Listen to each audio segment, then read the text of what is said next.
Oh, honey, it's not just a cliche when you experience it.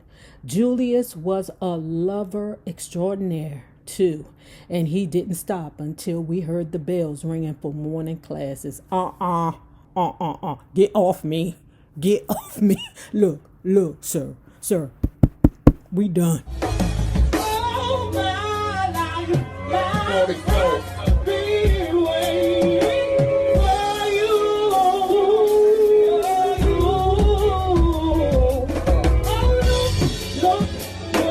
Look how you do.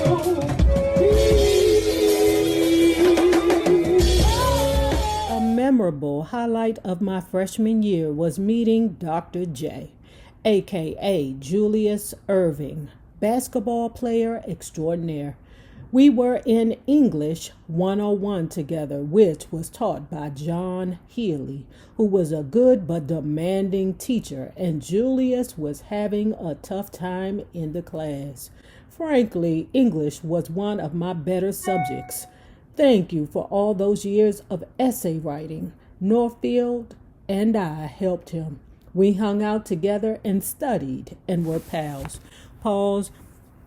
Those of us who went to college, let me tell you something.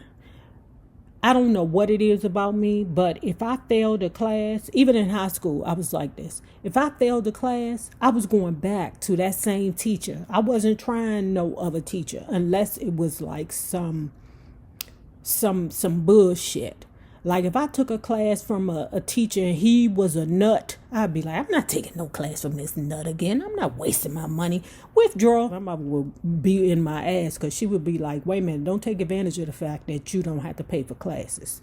Don't do that, because there's students out here that would love to be in your position. But it's something about me that if I knew that the teacher was a good teacher and it was just me and my bullshit, I would go back to that teacher, even if she failed me or gave me an incomplete the year before. Okay, I would go back to that teacher, and because I knew that the teacher was worth something. I'm gonna tell you something. Comp 1, Comp 2, they taught me how to write. That English Lit 1, that English Lit 2, I'm trying to tell you something good. That motherfucker taught me how to read, how to understand literature. Julius may have struggled in English class, but on the basketball court, he had already earned his doctorate. The way he played was a thing of beauty, even when he was a college freshman. He used to jump and spin and fly and slam dunk with moves that were mind-boggling. Girl, I don't give a fuck about this. Did you hunch him or not? He put UMass Redmond's basketball team on the map in a hurry. I can't pretend that I wasn't in awe of him. And one night he took notice of me. We were over at his apartment studying English when impulsively we tossed Shakespeare aside and got down to an in-depth study of human physiology. What can I say? Julius had as many amazing moves in bed as he had on the basketball court. Thank you. Thank you, bitch.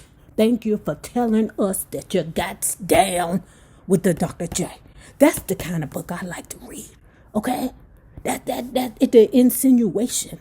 Let's see if you talk about if his status was, magnanimous. That old cliche of having the stamina of a stallion? Yep, that's how them basketball players be, girl. You be like, girl, get off me. Whatever it is, you know who I am. But get the hell off me. Well, honey, it's not just a cliche when you experience it. Julius was a lover extraordinaire, too. And he didn't stop until we heard the bells ringing for morning classes. Get off me. Get off me. Look, sir, we done.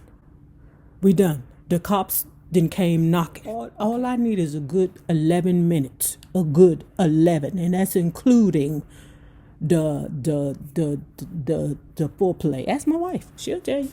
All I need is a good 11. 13, baby, if we pushing on 17, she doing too much. It was a one-night tryst, but it was a looning night 6 hours worth. Natalie Cole, you let the Dr. J hunch all on you for How many hours? How many hours? 6 hours. All that man on top of you for 6 hours. Fuck that. It was great, but I couldn't walk the next day. I had the worst case of bedroom hair you've ever seen. Strangely enough, Julius and I went back to being pals after that amazing night and never slept together again. The next year, Julius was drafted to play pro basketball with the Virginia Squires of the old ABA, and he rocketed into basketball history. I don't even know whether Dr. J remembers our wonderful night together, but I'll never forget it. The next year at UMass, I met a boy named Jimmy who became my steady boyfriend. He was a delightful guy with a great disposition, kind of quiet and very smart, but his lifestyle was totally different from what I'd grown up with. He was from the projects in Springfield. His mother worked for the post office, and he was very cool. He wasn't slick, and believe me, I've met some of those. He was smooth, which is very different. He had a big afro and wore dashikis and little granny glasses. You know who I always thought was real smooth? Rollo. Remember Rollo? From Sanford and Son? I was supposed to marry Rollo, y'all. Me and Rollo was supposed to be married together. Because he was real smooth. Jimmy loved being black, and I learned a lot about being black from being with him. I guess you could say that I went from being a little white girl in black skin to being a serious black sister. I thought I was a revolutionary. I grew this afro that went out for days. My mother almost had a heart attack. She didn't know what to do with me. She thought I was going to turn into Angela Davis. I was very proud to be a part of that university and that academic institution. The social side was good too. I was a partying fool. Jimmy and I loved to partay. We smoked weed and drank Harvey, wallbangers, orange juice, vodka, and Galeno liqueur, which were all the rage at the time. I wasn't really into the fraternity and sorority scene, although Jimmy belonged to Alpha Sigma something or other. However, the frat scene was big at UMass, and when I was a sophomore, I was encouraged to run for Carnival Queen. Winter Carnival is still a huge event at UMass. All the fraternities do ice sculptures and floats, a little like a rose parade, and the queen presides over the parade. I also began to sing, but just a little. I had majored in child psychology and thought I was serious about it. As happy as I was at UMass, I transferred to USC for the beginning of my junior year, fully intending to graduate from there. My dreams of entering the field of medicine had evolved into psychology. I was great in English and history, but not so good in sciences.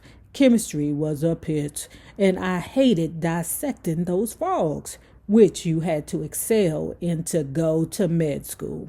There were no frogs to dissect in child psychology, and I really enjoyed the subject. The grand plan was to major in psychology, go to grad school, go to the University of Heidelberg. I had a minor in German, get my master's or doctorate, and open a clinic. I had all this worked out.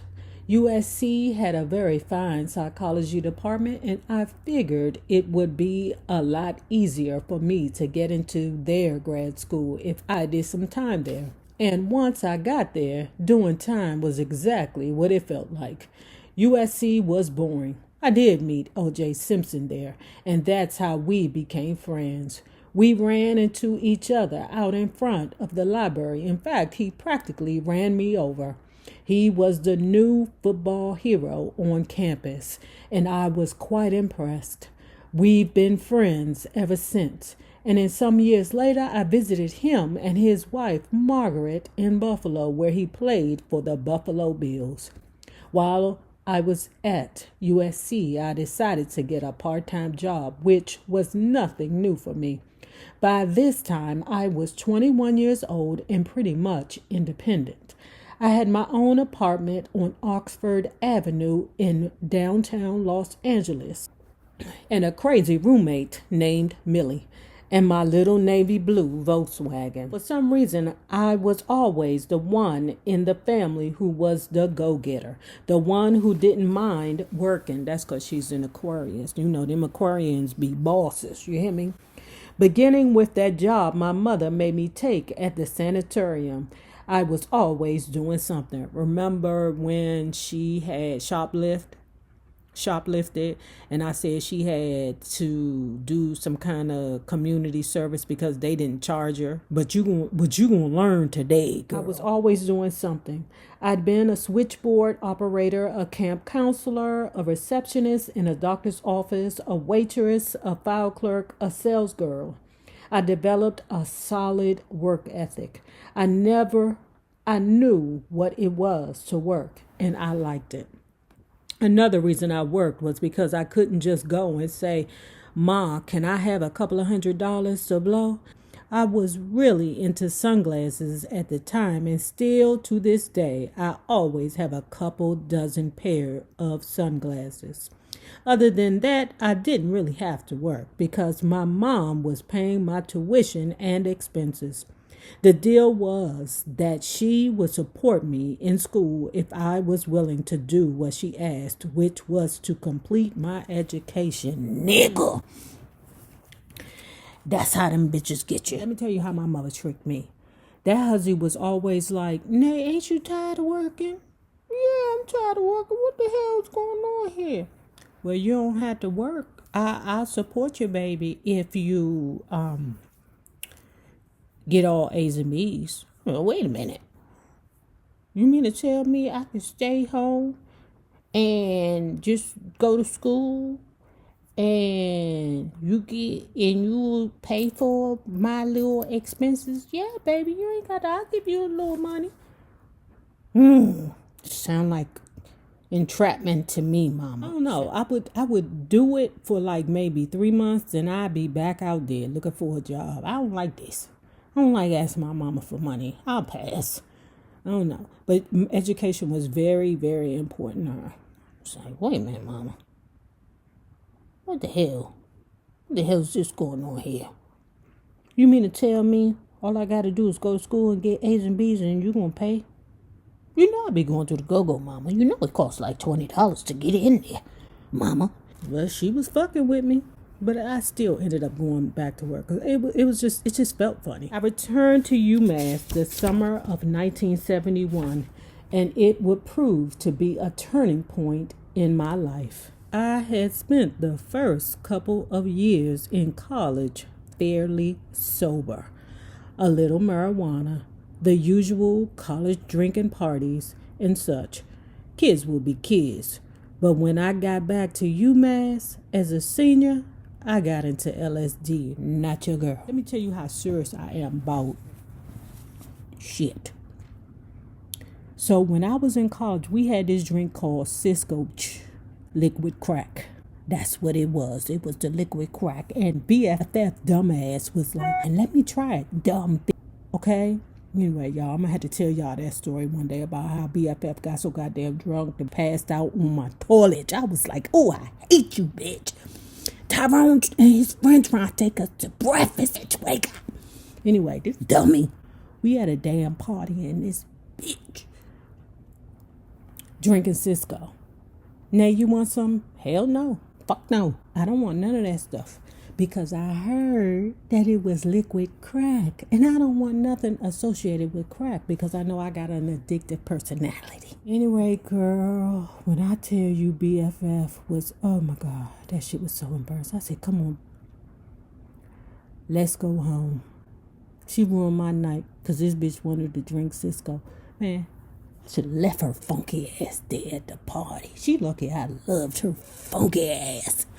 It was in some party that some dude from UDC was throwing, baby. It was terrible. I shared an off-campus apartment with a girl named Jamie. A pretty young woman with cafe-locked skin and a sultry face and pouty lips. Jamie and I noticed funny odors coming from the next door apartment late at night and finally asked our neighbor, Marty, what was going on. You know what was going on? Marty was in that bitch cooking up hallucinogens, okay?